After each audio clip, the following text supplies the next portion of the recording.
This is a high-stakes case with everything on the line.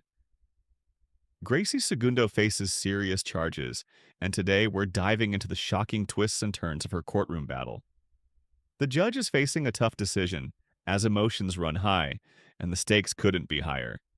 Will she get a second chance, or will her future be sealed with a felony conviction?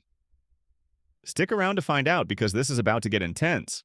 It's calling 2022 CR 10214B, State of Texas versus Gracie Segundo. Could I have parties announced for the record for the state? Daniel Escobar for the state of Texas. Defense? Bureau Levi and Beverly Bills for the panel. And are you Gracie Segundo? Yes, ma'am. All right, according to the plea bargaining agreement, punishment is to be assessed at 7 years in the prison. There's a $500 fine. The state is opposing your application for deferred adjudication. They're recommending community supervision, and there are items to be taken in consideration. Have both parties had a chance to review the PSI report? Yes.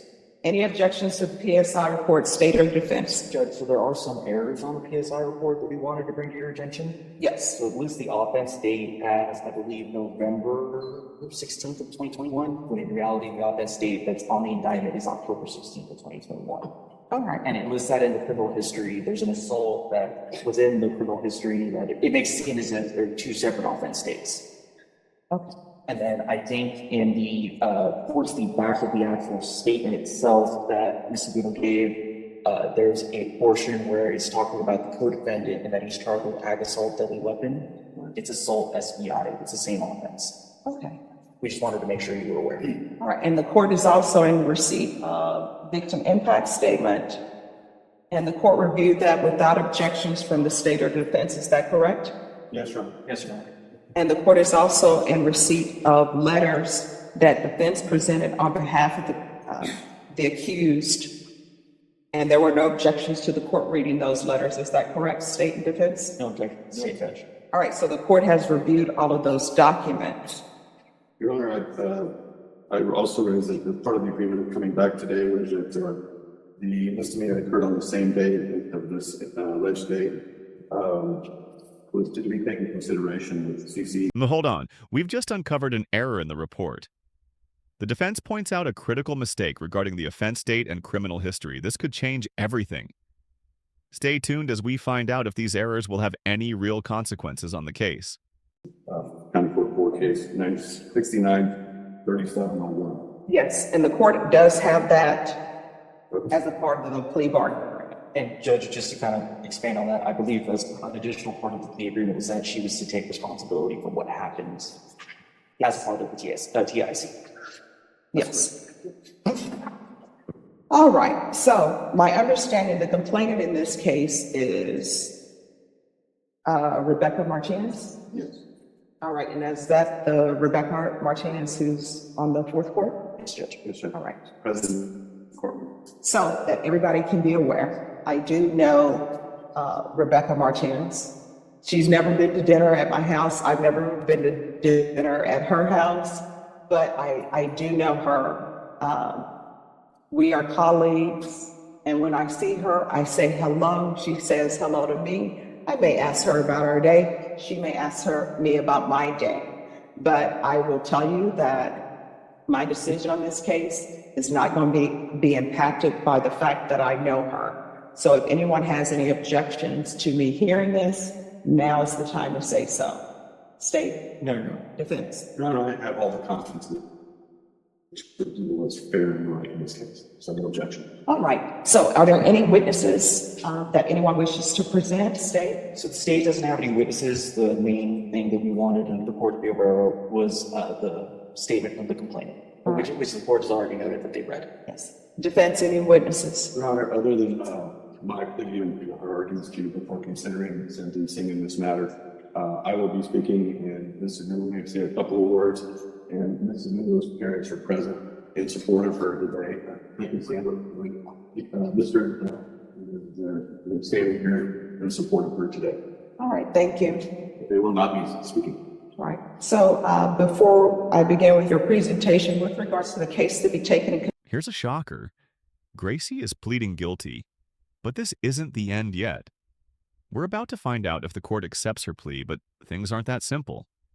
Will the judge agree to a deferred adjudication, or is the reality of prison time looming?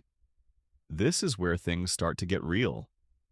Consideration, if you could raise your right hand for me, please. Do you solemnly swear affirm the testimony you give will be the truth and nothing but the truth, so help you God? Yes. All right, you can lower your hand, state your name for the record. Gracie Segundo. All right, and with regards to County Court Cause number 693701, the state is taking that case into consideration, but to that case, how do you plead? No contest, sorry. I'm just nervous. That's okay. So in order for me to take that into consideration, she will have to accept full responsibility for it. So a no contest plea, I can't accept that because I don't have any police reports in regards to that. So she will have to enter a plea of guilty to it and accept responsibility for it. And then the state will tender dismissal to the court and the court will sign that. I don't know if you want to discuss that with her. We'll go ahead and proceed with a guilty plea. All right. So to County Court Cause number 693701, how do you plead to that? Okay. All right. And state, do you have the dismissal Yes, for the sir. court in that clause number?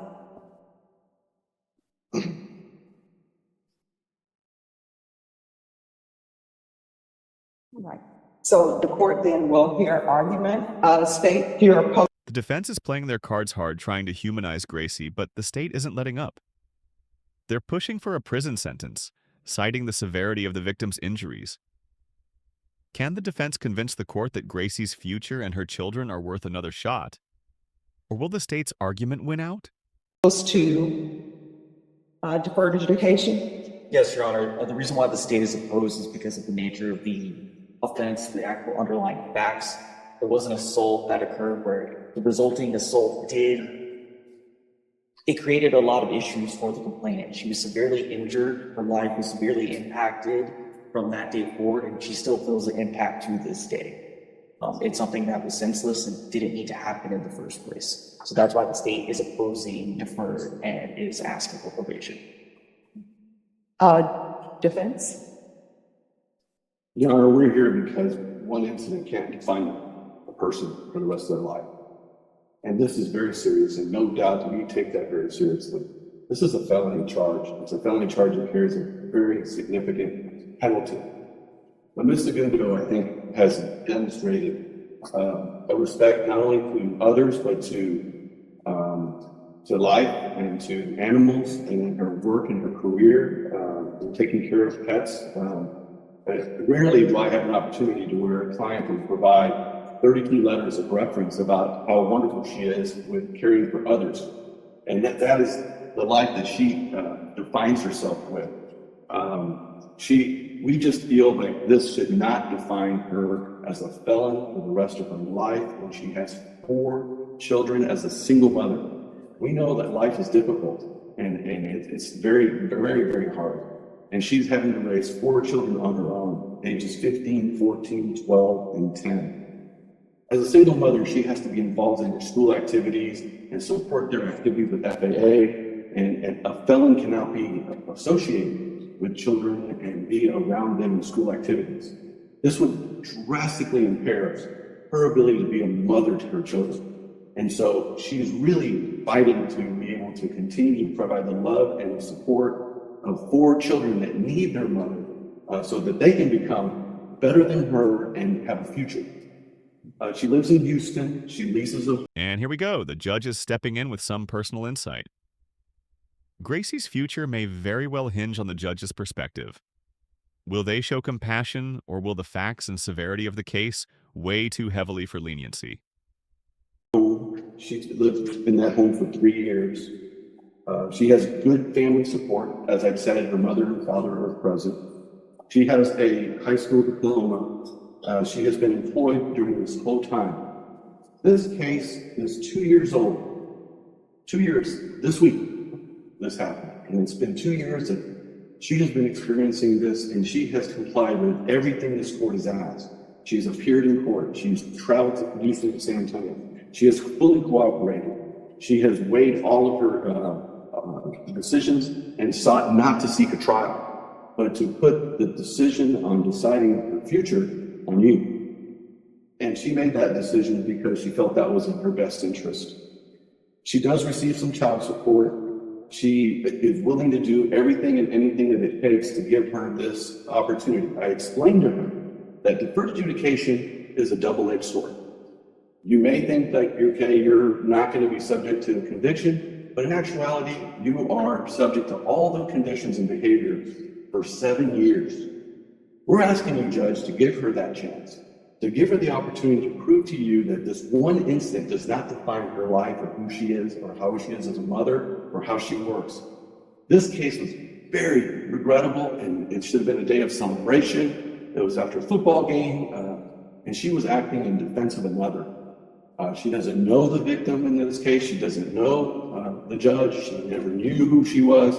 And I sincerely believe that just because she's a judge doesn't mean that this case should be treated any different than any other case of any other person who comes to this court and gets justice, because she should get an opportunity to do it. She's willing to do the urine analysis. She's willing to stay in no contact, and she's had no issues in the last 2 years with the defendant, the complainants in this case. She's willing to take anger management classes. She's willing to do community service. She's willing to do what it takes to give her the chance. And she has proven, other than this one incident that happened in a flash, wasn't premeditated, it wasn't thought of, it was just something in a reaction and defense of someone that she was with. And for that reason, we think that she should be given an opportunity to earn the right to be able not to be a convicted felon. The amount of restitution in this case, I think we've agreed to, that was presented before the court, was $2,416.29.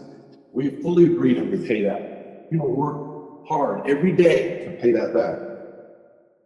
But in this working community and in Houston and San Antonio, mothers every day have challenges. And we regret that this happened, and I know that she sincerely, I have nothing personal against Ms. Martinez or her husband. She wants to do what's right, but she also wants a chance, Judge. And I'm asking you with all the fiber in my body to give her that chance. And I will make sure and work with her that she will comply with every condition so she will never be back here before you regarding any violation or any condition of this case. You want to say something? Well, just so you know, in this court, I see everybody as The judge makes an incredible statement here. Personal biases don't factor into the decision. The facts, and only the facts, will determine Gracie's fate. Will she get a second chance, or will the weight of this moment crush her future? This is what courtrooms are made of. a human being. I don't see them as their titles. So for me, defendants are not defendants. They're human beings who are accused of a crime. The fact that Rebecca Martinez is a judge, that doesn't mean that I'm putting weight on the fact that she's a judge. If she were the president of the United States and she were here as a complainant, I wouldn't put weight on the fact that she's the president of the United States. I'm just dealing with the facts here. And my job is to look at everything objectively and not outside noise, not what people's occupations are. You understand?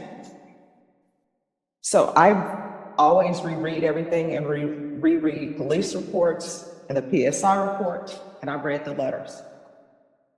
I do not understand how the fact that an elevator has a limited capacity, how we go from people saying the elevator is full, you cannot be in an elevator, to it's a brawl. So explain that to me. I mean, I don't know, I mean, there has to be some sort of thought process. For example, if there's an elevator, I think everybody knows there's a weight capacity on the elevator. Me personally, when I see there are too many people on the elevator, I don't get on. But obviously what we are here now for is there's an elevator. According to everything that I've read, the elevator was at capacity. And there were already some people on there. I don't understand how an elevator is at capacity. People need to get off or more people can't come on, how that ends up in a fight. I couldn't tell you how it started. I just, somebody in my party was getting into it and somebody hit me and I just reacted. Unfortunately, Wow, the judge just delivered a jaw-dropping ruling. Gracie's sentence has been handed down, but with probation on the line. However, the consequences are far from over.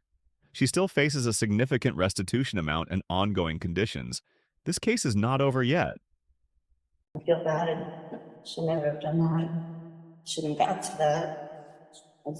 It just happened really quick. I know things happen quickly, but the police report I'm reading, it doesn't say that somebody in your party got in an altercation and you got hit and so therefore you got into a fight. What your counsel is telling me is that somebody in your party, I guess, was in a fight and then you decided to get involved in that fight. I ran to go and try and pull my friend away, and then again, I don't know, it was just a bunch of people, and somebody hit me, and I just reacted. Your Honor, if I could clarify, I think the facts is this is a COVID era situation in the elevator. These elevators can accommodate 18, 20, 22 people, and they were limiting it to 7. And as people went into the elevator, the policy and procedures of the elevator operator of not allowing people to come in once they met capacity. They were in the elevator, they were asked that there was too many in the elevator, and then people had to decide who was getting off, and they asked who she was with, another man and another person to get off the elevator. That person said, I want to talk to your supervisor. That individual entered into an altercation with the victim's husband that spilled out of the elevator onto the floor. She came in assistance to that man, and that's when she was hit, and that's when she struck the victim. That's stated in one of the reports here that was provided to you in the PSI, and she did not go in there to fight. She didn't go in there to look for someone to fight. She was trying to get someone off of her friend, and in the process of that was struck, and she injured Ms. Martinez. And so it's regrettable, Judge. There's no doubt about that. And this incident happened in a matter of seconds. And that's why we're here 2 years later doing that. And in addition to that, Judge, there is a civil suit in this case, where the parties in this case are seeking $1 million in damages against my client. And so this case will not end today. It will continue in a civil matter with a lower burden fee, where she will have to defend herself in a civil cause of action for money damages. And Judge, just to clarify from the state's end, I would disagree with the characterization of how the incident started. The party was already on the elevator. The complainant's party was already on the elevator. They were asked to not enter the elevator. They weren't kicked off the elevator. They were asked not to enter. They were in the elevator. And that's what started it. I also have a copy of the lawsuit that was filed this week before the sentencing, where they're seeking $1 million damages in civil lawsuit right here. You want to see it, Judge? It's public record. I would object just because relevance. So lawsuits and filed in the city court, that's a copy from the courthouse. All right. Unless there are some facts that are listed in the It pleads the lawsuit. whole case, Your Honor. Exactly what you're talking about is pled in the civil suits. I mean, if that document has facts that somebody has, alleged facts that somebody has presented, that's a different rendition from what's in here, then the court will. It doesn't, Judge. All right. So, Just to let you know, there is a civil suit. all right, then the objection will be sustained.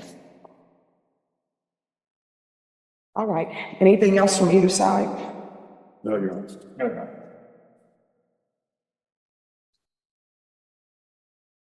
All right. I've read your letters that were presented, and it appears that, other than this one incident, you're a great person. But sometimes sentencing, well, not sometimes, always sentencing has to do with punishment, rehabilitation, and basically whether or not someone should go to prison or not go to prison. These are all things I have to think about, you understand? And so I have to weigh certain things. And the things that I'm weighing are the fact that there were people in the elevator, and you were asked not to get on the elevator. Is that correct, or is that not correct? We're on the elevator.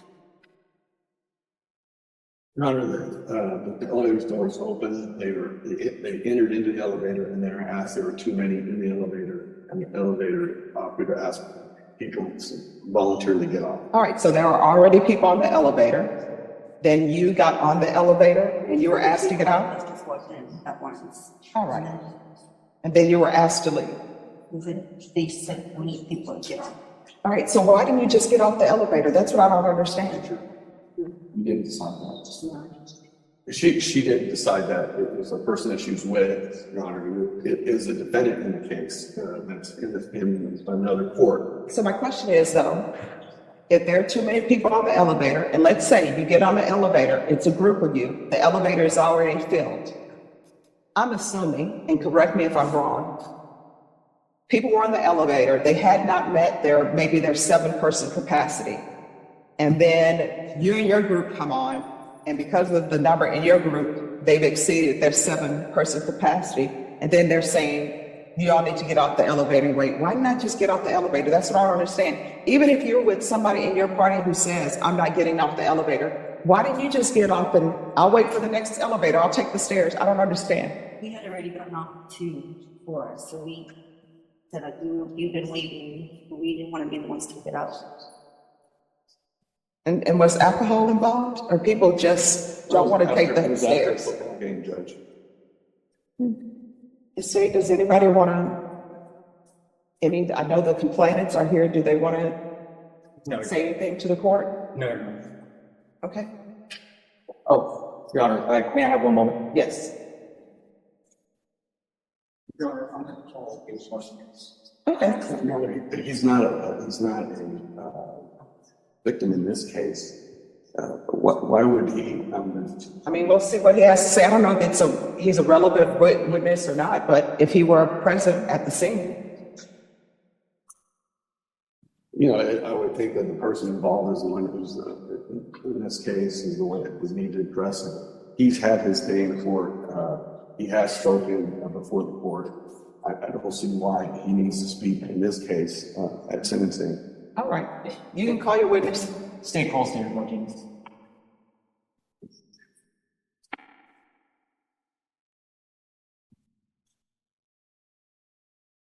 All right.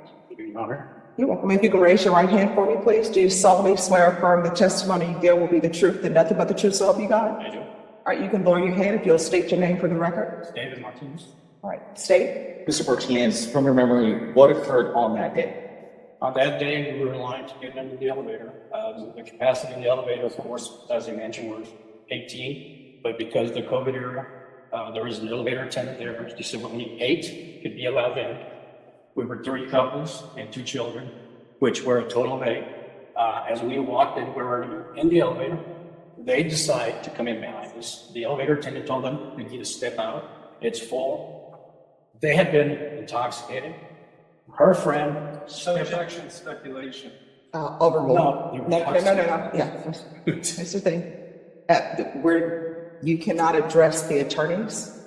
Once an objection is, no problem. Once the objection is raised, just stop speaking. I'll make a ruling on the objection. And then I'll let you know if you can continue or not, if you have a question about that. That objection will be overruled. He came in, stood at the door, prevented the door from closing, began to. Objection, Your Honor. I just asked for clarification. I don't know if he is. Which he are you speaking about, sir? Her partner, there was 2 gentlemen, which was the initial one that started arguing with us, and her partner that she was mentioning that walked in, and they were not, if we were in the elevator already when they decided to block the door from closing. Can't recall the individual's name, but it was the younger gentleman that was with her. He proceeded to argue with the elevator attendant about, letting them in or not, that it was BS, that they cannot be let in because there was a lot of room. And she told him they had to leave. He continued to argue with her, and he said that he wanted to talk to her supervisor. And she says, if that's the case, she shut off the elevator. And that's when words were back and forth. They continued berating us. She was cussing like a sailor, as well as the other ones. We kept quiet, and they started again arguing with us. We stayed in there. The kids were again terrified with what was going on. They started crying, and they continued with their vulgar language. And I just told them one time, that's it. F you. The gentleman that was with him got upset. He literally, from the outside, ran into the elevator, knocked us all over, and assaulted all of us in there. I grabbed him and I pushed him out. It was not the individual that she says was in there. It was the other individual that was with him that probably hosted them to the game. And he and I went outside. And after that, what? From there, sir, is that where everything happened? Correct. Passing, Judge. Any questions? Mr. Ortiz, I'll just start right from leaving the elevator. So by the time that you set foot on the elevator, you're in the middle of a physical altercation. Is that right? Yes, while I was on the ground. How much were you able to perceive about what was happening around you while you were in the middle of that? Well, I was on the ground. Yeah, all right, it's, So my question was, how much were you able to perceive about what was going on around you during the middle of that physical altercation? I was not able to see when I was on the ground, what was taking place after that. Okay, and we can agree that the incident in question, the basis of this criminal case here today, is something that happened during the middle of your physical altercation, right? While I was on the ground, yes, and then afterward, I did get up and partially saw my wife on the ground with a bloody nose. She was in a daze, and I asked her what happened, and I told her that she got hit. She said, yeah, I got hit multiple times. And I said, well, why didn't you defend yourself? She says, I couldn't because I was being held down. Can you say for certainty whether or not Mr. Segundo was acting in defense of another whenever she got involved in this incident? I'm going to object to relevance. all right, that'll be overruled. You can answer the question, if you know. I can't say that, but, I can't answer. Oh, and I understand, Mr. Martinez, the want for justice on behalf of the injuries for your wife. I just want to make sure that we're also serving justice here for Mrs. Segundo today based on her amount of involvement in this incident. And There was so, no, go ahead. go ahead, please finish. No, there was only two other parties involved, three parties, and the individual was with me had already left. But it was only her left with her friend. And there was nobody else around. There was people watching, nobody was getting involved, but they were the only ones actively, physically getting involved. But and I know we started this conversation based off what's happening when you're leaving the elevator. Prior to the altercation of leaving the elevator, would you say that in any way Mrs. Segundo was the instigator who was trying to start this situation? I have no further questions. All right, any other questions? Nothing from the state, Judge. All right, thank you. Proceed, sir. All right, any other witnesses? No, Your Honor. All right, the court will hear final argument, if there is any. Your Honor, I think it's clear that Ms. Segundo did not start this incident, that her actions occurred outside the elevator as a result of defending another person. She doesn't deny that she struck Ms. Martinez, but this was a situation where she was struck as well. And we believe that this one incident that wasn't premeditated, it wasn't started or caused by her. It reminds me of a penalty, and another individual comes in their aid, and then another flag comes up for a penalty, and they both get penalties. And in most cases in sports, that's an offsetting. And I think in this case, at looking at the situation, looking at history since that day, that I think it would be fair to give this single mother a chance to continue her life and being a mother and working at her employment. So not to have this crash down on her with her children, with her workplace. We can't promise that she will keep her job upon this conviction. We cannot promise that she can be able to parent her children and be the primary caretaker of her children as a result of this conviction. But we can promise that if she is given a chance, she will do everything in her power to remain on probation for 7 years, to do what's right, so not to be considered a felon in a situation that she wished never had happened. There's no ill will here. There is no desire on her part to do anything but to move on with her life and pay what's owed, the $2,500, and do what it takes to win your trust. So we're asking, Judge, that deferred adjudication be given to this woman so that she can continue to do her life and do good for her children and her work and her community. State, any final arguments? Your Honor, the concern from the state here is, again, the facts of the case. It's that, yes, she wasn't the instigator, but she chose to take it to this level. It was her choice to take this out on the complainant. It was her choice to get involved against the complainant and to not show restraint. It's the issue that this all started over something very trivial, that in just a little bit of patience, this would have all passed over. That moment that she decided to act how she did has affected the complainant from that day until today. And it's going to affect her past this. That's why the state is asking for probation on this case and for you to not grant her deferred adjudication. All right, so what is the amount of restitution and who is the restitution to? It's to Rebecca Martinez and $2,416.29. Wait, 2,400? $16.29.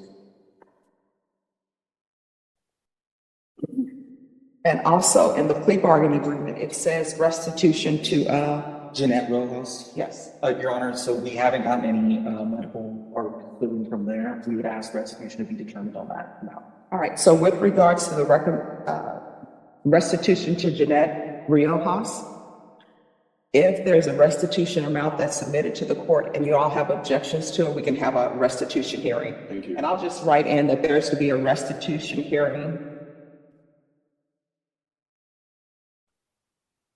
as it relates to Jeanette Riojas. And I'm assuming she's going to want to transfer to Houston? Yes, Your Honor. And what? It's in Harris County.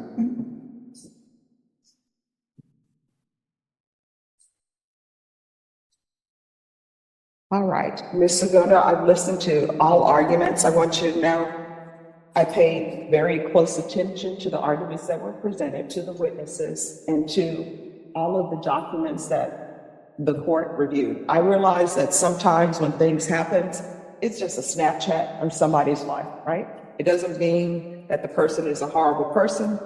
And I'm sure if people could go back and change things, sometimes people are serious when they say, if I could go back and change things, I would. Maybe I never would have went to the game. I would have just let the elevator went. I would have taken the stairs. I understand that. But we can't turn back the hands of time, right?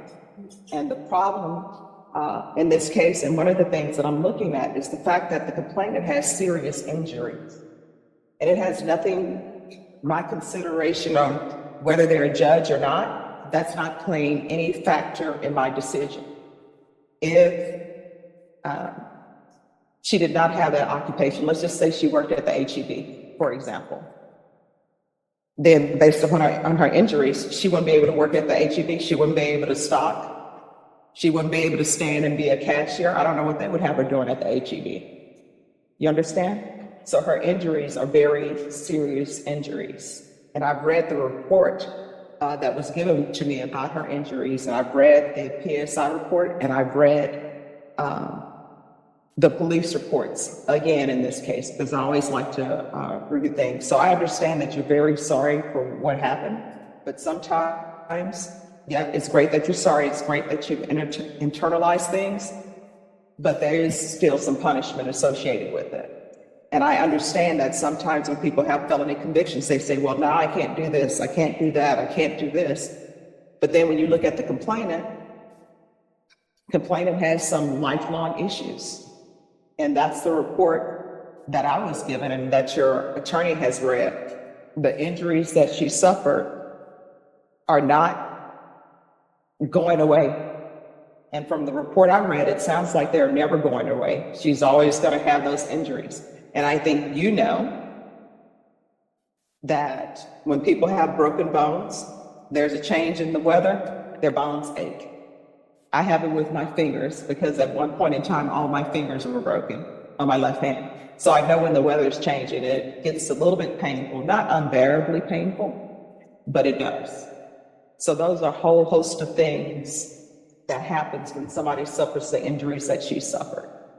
I understand, as I said, that you're sympathetic, and I believe that you're sympathetic, and if you could do things over, you would. But I am where I am right now, okay? All right, this is what the court is going to do. Court will find you guilty, sentence you to 7 years in the prison, suspended and probated for 5 years. There's a $500 fine that will be probated. There's a transfer to Houston, Texas, Harris County. Taking consideration County Court Cause number 693701, there's the restitution of $2,416.29 to Rebecca Martinez. There's been no contact with Rebecca Martinez or Jeanette Riojas. Proof of employment within 45 days. There's been no employment as a home health care provider with minors. 100 hours of community service restitution, that'll be waived once you complete parenting classes. There's to be regular reporting by Zoom or in person, regular UAs, and restitution hearing as it relates to Jeanette Riojas. I don't see this as an anger management situation. I see this as an aberration. I think she doesn't need anger management classes. So is there anyone going to object to me not giving her anger management classes? The state won't object, Judge. All right. Probation, is there anything else she needs? No, Your Honor. Is there anything else you need from the court to be successful? All right. I'm going to show you what's entitled Trial Court Certification of Defendant's Rights to Appeal. Did you review that with your attorney? Did you understand it? And did you sign it? Yeah. All right, because this is a plea bargaining agreement, because I call it your plea bargaining agreement, and because you waive your right to appeal, you do not have the court's permission to appeal. Because this is a felony conviction, you're not allowed to own or possess any weapons or ammunition. If you have a question of what a weapon or ammunition is, you'll need to speak to an attorney. Do you understand? All right, we can go off the record. So, what I've learned in my time on the planet, it's just best when somebody says, oh, you can't do that, and you want to argue about it, pick another date to argue about it. You understand? All right, good luck to you. Thank you. This is the final verdict, but will Gracie ever truly escape the shadow of her past? A 7-year sentence on probation, thousands in restitution, and strict conditions to meet. What will happen next? Let us know your thoughts in the comments below. Don't forget to like, share, and subscribe for more intense courtroom breakdowns like this.